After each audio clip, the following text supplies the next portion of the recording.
Ayan, magandang hapon po sa inyo ulit. Ayan, pupunta na tayo sa part 2 ng bagong episode ng Good News, mga kamunting tinig. At syempre, ating matutunghayan ang pakikinayam ng ating PCO Secretary na walang iba kundi si Jay Ruiz. And syempre doon sa ating DICT Secretary, kakatalaga lamang ng ating mahal na Pangulo na walang iba kundi si DICT Secretary Henry Aguda. So, pakinggan natin ang mga good news na isinawalat sa atin ng DICT Secretary. And syempre, yan po again sa sinasabi ko, pakikipanayam po ni Secretary Jay Ruiz ng Presidential Communication Office. Dahil po ito ay part 2. Panoorin nyo po yung part 1 para lalo kayong maliwanagan. Okay? So panoorin nyo muna yung part 1 bago nyo panoorin itong part 2. Sige na, birada na tayo.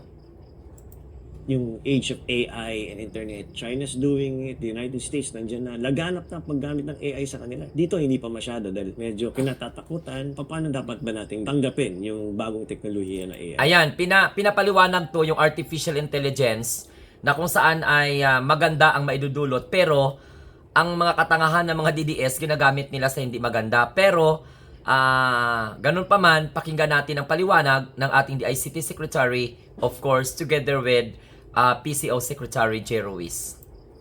Madami akong nakausap dito sa 26 days ko pa lang, no? Mga dalubhasa from ADB, World Bank, and other embassies. Ang sabi nila, para ma-maximize mo yung gamit ng AI at mag-leapfrog ang Pilipinas, infrastructure muna. So sabi nila, tama yung ginagawa dito sa connectivity. Ano yung susunod? Kailangan yung mga hyperscaler, yan yung mga malalaking data center. Yan ang mga ginagamit ng mga AI. Sa Pilipinas, yung capacity natin is about 200 megawatts. Ikumpara mo yan halimbawa sa Malaysia. Kalahati tayo ng Malaysia. Pero sabi sa akin ng mga hyperscaler provider, kaya nilang lagpasan pa si Malaysia basta magkaroon ng demand. Kasi pag nandyan na yung mga hyperscaler dito, pupunta na dito yung mga malalaking kumpanya ng AI tulad ng AWS o kaya Microsoft, Google, Correct. Meta. Pag nangyari yun, dadami ang gagamit niyan. Tapos yung... Alam mo ha, habang napapakinggan ko itong paliwanag ni DICT Secretary Henry Aguda, nakikita ko na maraming mag-o-oppose, no? Kasi lalong-lalo na sa mga hindi naniniwala na mga anti-government, mga destabilizers. Kasi wala silang believe na ang vision ng Pangulo ay matranspired into reality. Kasi ayaw nilang maungusan, no? Kaya itong mga ganitong klaseng programa na inilaan po ng ating mga government employee, mga opisyal ng gobyerno, mga alter ego ng president, malaking tulong po ito sa ating mga mamayang Pilipino para maliwanagan tayo na ang gobyerno ay gumagawa ng mga bagay na para sa kapakinabangan po ng lahat. Whether you are pro-government o anti-government. Kaya kailangan po natin ng connectivity, collaboration, at kailangan natin ng tinatawag na bayanihan. No? Huwag tayo magkanya-kanya at huwag tayo magkakawatak-watak. Magkipag-cooperate tayo sa gobyerno. Appreciate ang dapat i-appreciate. And at the same time, let's welcome the digital vision of our president. Okay?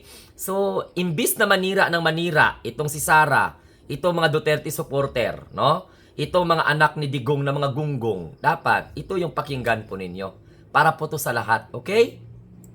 Pag nila na ethical use. Pag ginamit mo yung AI, parang internet din. May mga toxic use ng internet eh. So yun, lilinisin natin yun. Correct. Dapat unahan na natin yung pag-abuso ng AI. Dapat meron na tayong infrastructure na hindi magaya sa internet na may fake news. Correct. Dapat walang fake AI. Dapat wala yung maling intelligence. Deepfake. Isa pa yun. Uunahan natin. Exactly. So kailangan mo ng compute dito with the hyperscaler. Tapos kailangan meron ka ng batas o kaya panuntunan kung paano gagamitin yung AI. Ginagawa na ba ngayon yan? Or Ang kagandahan naman doon sa DICT, Sec, may mga nandatnan na ako na mga tao na magaganda na yung ginawa. I-execute ko na lang. Tapos, yung consultation is ongoing right now to make sure na when we implement, after siguro another month, siguradong implementation. Lahat madali kapag sama-sama. Exactly. top 3 na programa ang gusto mong mangyari is connectivity. Yes. Yung buong Pilipinas eventually connected yan. Tama. Which will provide jobs, e-commerce, and then education din. After yung connectivity, yung hyperscaler, kailangan yung mga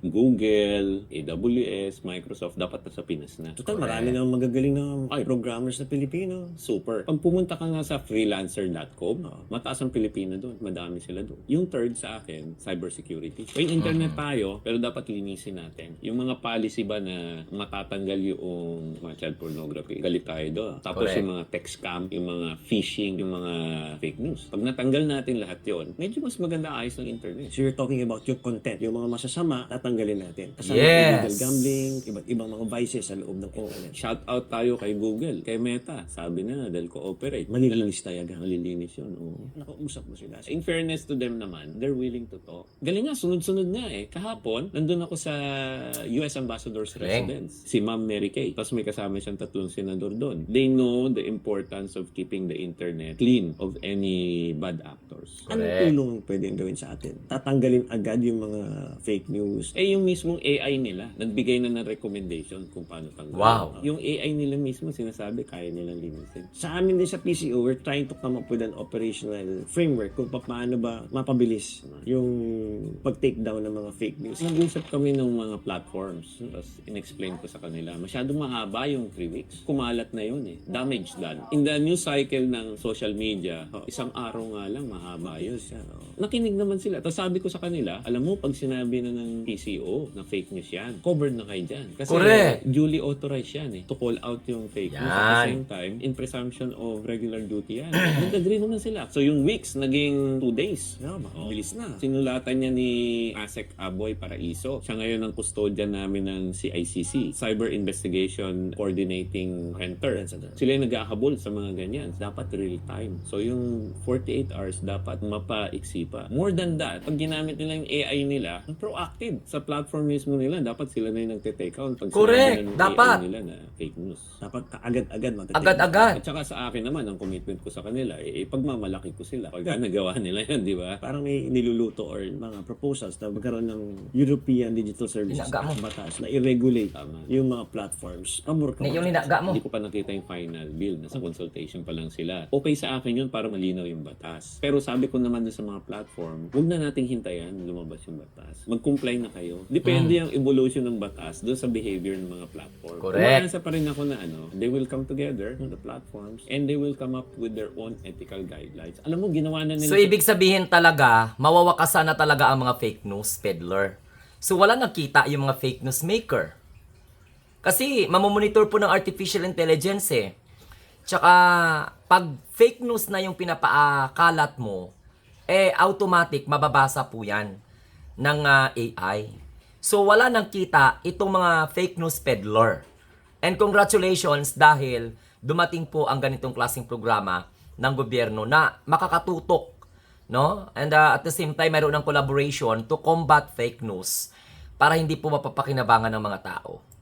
Ibang bansa yan. Yun na nga. And I really trust them that they will do the same here in an emerging democracy like ours. Kasi ang laki rin ng impluensya, no? Pag kunwari may fake news, talagang nakakatakot din minsan eh. Pag kunwari, eto sinabi, may bomba sa ganito, alam naman natin fake news yan. Pero may mga ibang tao naniniwala pa rin. O Yeah. Deep fake, may mga ginagamit na mukha na hindi naman sila talaga yun. Maraming nag-i-invest dahil nga doon sa credibility ng tao na hindi naman pala siya dahil nga sa deep fake. Eleksyon, nang-deepfake sila sa isang kandidato. Etong botante, naniwala, bumoto ng mali. Dalawang biktima yon. Maraming Correct. napeperwisyo dyan. Kaya kailangan talagang linisin yung ganyan. Oo, alam mo sa ibang mga bansa, pwedeng i-under yan sa cyber terrorism eh. Ganun? Oo, kasi pagka nakakasakit ka talaga sa maraming tao at ang intention mo is ma-destabilize ang isang society, hindi na-classify ng ganyan. At saka delikado yan. Kasi pag na-classify mo na cyber terrorism yan, cross-border na yan. At saka continuing crime. Ibig Correct. sabihin, kahit natapos na yung ginawa mo, iisipin nila na continuing yan, may jurisdiction yan ng mga pulis, hanggang mahuli ka.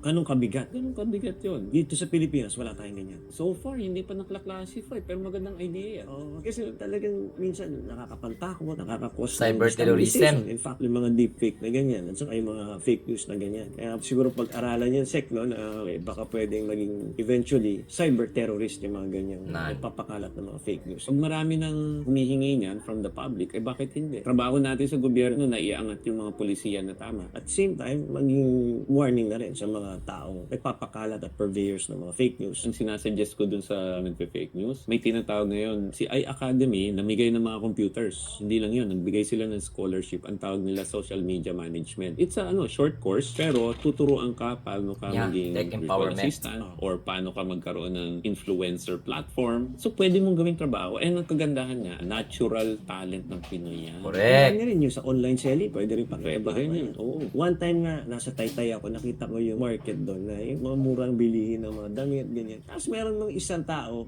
nagda-live lang siya, tapos nagbebenta siya abroad. Meron akong nakita sa Japan. Pilipino naman to, pabalik naman, personal shopper siya ng mga Pilipino. All he does is, pupunta siya sa shopping mall sa Japan, tapos sabihin ng mga viewers niya, mine. Pabalik naman, siya naman nagbebenta dito sa mga Pilipino. Isa doon sa mga responsibility ng departamento namin, yung mga couriers. Kung may connectivity ka halimbawa sa Mindanao, may mga katutubo silang gawa. Magaganda yung mga ginagawa nilang mga tela eh. Oo. Pwede na online selling yun. Tapos pag may courier service ka na, di from there, ilo-logistics na lang niya. Oo. Nung sa private sector pa ako, ito yung gusto kong pag-experimento. Drone delivery. Ang Pilipinas Wow. kasi, 7,000 islands, di ba? Okay, oo. O pagka nag-inter-island Drone logistics delivery. ka, kailangan mong gumawa ng daan, kailangan mong magkaroon ng seaports, etc. Pwede kang mag-drone. Island, drone to drone. Malalaki na yung technology ng drone ngayon eh. Pwede nga lang yung logistics mo. Kailangan mo lang ng signal. Kaya ba yun? Kaya yun. Eh, yung technology ngayon, ibang klase na eh. From Oo, autonomous drone ang driver magde-deliver. vehicle, to drones, to AI, lahat marami ka nang magagawa. So yung number one priority mo, pag na-connect mo lahat yan, Ay, oo. ang Kaganda. ganda pala niyan. Kayang-kaya in 3 years yan, pagsama-sama natin gagawin yan. So far, nasaan ka na sa plano na yan? Tinutuloy ko yung programa ng dating DICT. Marami na rin silang na-deploy na Wi-Fi. This year, meron kaming partnership with DepEd. Magdi-deploy kami ng mga low orbit satellite naman sa mga Wow. schools. Tapos meron kami yung bagong-bago lang na in-approve ni Presidente. One SIM. Paano yan? Kapag eskwelahan ka, yung mga telco magpro-provide sa'yo ng mga SIMs para may kabit mo doon sa telepono mo or dongle para makakonect ka. Siguro ang target natin doon na implement is mga June or July. Pag nangyari yan, kung wala ka mang fiber, meron ka ng SIM. Kung wala ka namang SIM, mobile telephony, meron ka namang low orbit. So tatlo na yan, diba? So siguradong makakakonect ka. Oo, dapat. Yung mga telco naman, nakuha ko yung commitment ng mga telco. Ew. Isa na lang na kailangan Very good. natin isolve, yung device. Kaya dun sa iAcademy, namigay kami ng laptop. Tapos yung mga telco naman, nagsasabi, susubukan nila na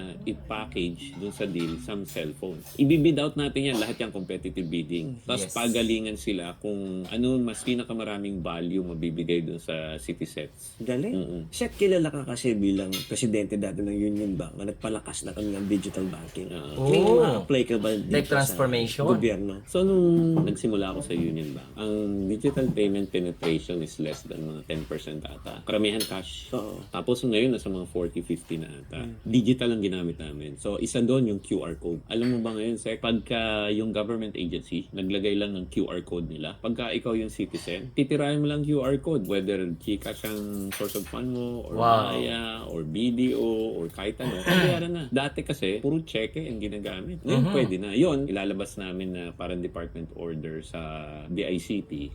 Lahat dapat QRPH payment. Sample muna kami kasi sabi ko sa DICT, we lead by example. Tayo muna. Tapos pag gumana na, flawless yan, then we will talk to DOF. Baka pwedeng across na. Ito nga yung kinagawian ng industriya, gagawin mo lang Department of digital, Finance. gagawa yan. Like yung cheque, kami nag-introduce kasi yung kukunan mo na lang ng picture yung cheque, tapos transfer na. So, Lupit. Nagulat nga ako nun. di ba? Naalala mo dati, yung community watch, ang tawag natin doon, yung barangay tanod. Rumoronda sila. Ikaw muna sa Martes, ako muna sa gabi. Tapos gabi, umiikot ka. Kaya nang gawin sa digital yan. Ang Wow. gagawin lang natin, maglalagay lang tayo ng mga Camera. digital camera. Kasi marami na, nagkalat ng mga camera na ngayon. Kung ikaw nakatoka ngayon na barangay tanod sa araw na to, doon ka lang sa bahay mo. Meron ka Exactly. computer, makikita mo lang yung camera. Correct. Kung may nakita ka na gumalaw na masama dyan, lalagyan mo lang ng button, pipindutin mo, Alarm. pupunta sa pulis, kukunin siya. Oh, nandun ka pa sa bahay mo. Yan ang tinatawag ko na digital barangay tanod. tanod. Yung mga ganun bang idea, hindi lang ako dapat ang mag-isip niyan. Maraming mga kabataan ang nakakaisip ng mga ganyang modelo. May mga inisip nila drone. O di may ganyan, pindutin mo, lilipad yung drone. Pwede na. Ganda nun, ha? Kaya nga ang sabi ko sa kanila, ang commitment ko sa inyo on e-governance, kung may ahensya na kailangan ng technical assistance namin, tutulungan namin. Correct. Pero lahat yan, 1,400 agencies, hindi namin magagawa lahat yun. Kailangan bayanihan tayo doon. For Tulungan. example, BIR. Oo. Pwedeng ang bayad mo hindi na lang cheque or manager's check. O Sabi QR ko lagi. code na lang. Kahit nasa bahay ka, pwede mong bayaran yung taxes mo. Meron kaming ginagawa QR code in lang. cooperation with them, yung mga e-receipt, yung mga ganyan. Kami po tutulungan namin sila tuloy-tuloy. I think they're doing already the necessary changes to effect better tax collection and automated. Kapag ganyan, ang pagbabayad online na lang, will it stop corruption? Less Feeling corruption. ko kasi may corruption dahil yung sistema medyo butas ng konti. Pagka meron kang loophole sa sistema, nagkakaroon ng temptation. Exactly. Hindi po natin maaalis talaga sa hirap ng buhay ngayon. Baka may matempt. Diba?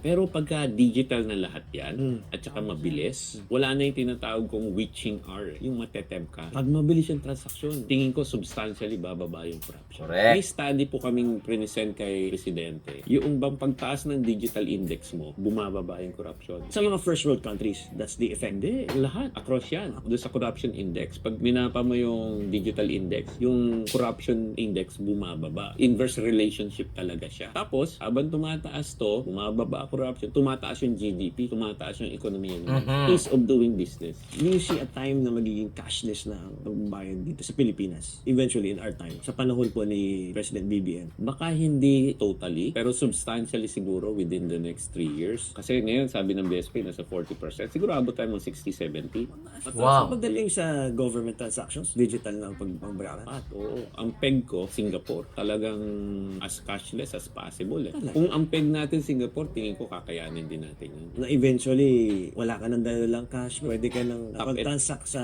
city government, puro naka-digitalize na lahat. Oo, magandang programa yung QRPH eh. Kasi yung QRPH, print mo lang yung QR, lalagay mo lang doon sa salamin ng cashier, tapos scan mo na lang. Correct. Kasi may mga nangangamba nga na mga social media users, mga internet users dun sa pag-hack ng kanilang mga social media, pati na rin dun sa digital wallet. Paano natin ipiprevent to? Nako, kawawa yung mga tipong pinagtrabahuan nila na pera tapos mawawala pa sa kanila. May mga sindikato na gumagawa niyan. Widespread yan. And yung PNP, NBI, hinahabol talaga sila. Pero ang gusto na natin, yung talagang matigil na. Kasi it destabilizes Dapat may the financial protection. sector. Malamang isa yan sa mga cyber terrorism na pwede nating isalang. Kasi pwede natin ma-justify na cyber terrorism yan kasi nakaka-destabilize eh. At saka hindi lang yan. Pwede yung ipasok under economic sabotage. Ang economic sabotage, alam ko walang piano. Walang piyaso. Walang piano. Non-bailable yan. Kailangan lang bigyan ng mas matinding information campaign na pag ginawa niyo yan, ay wala kayong pagtataguan. Kasi yung iba, feeling nila pag wala sila sa Pinas, kaya na nila. Pag cyber terrorist ka, kahit saan ka sa mundo, mahahabol ka na. Kasi nga, parang experience ng iba na mismong central bank, ninakawan. Oo. Kumbaga, cyber terrorist na tag sa'yo pag gano'n. Oo,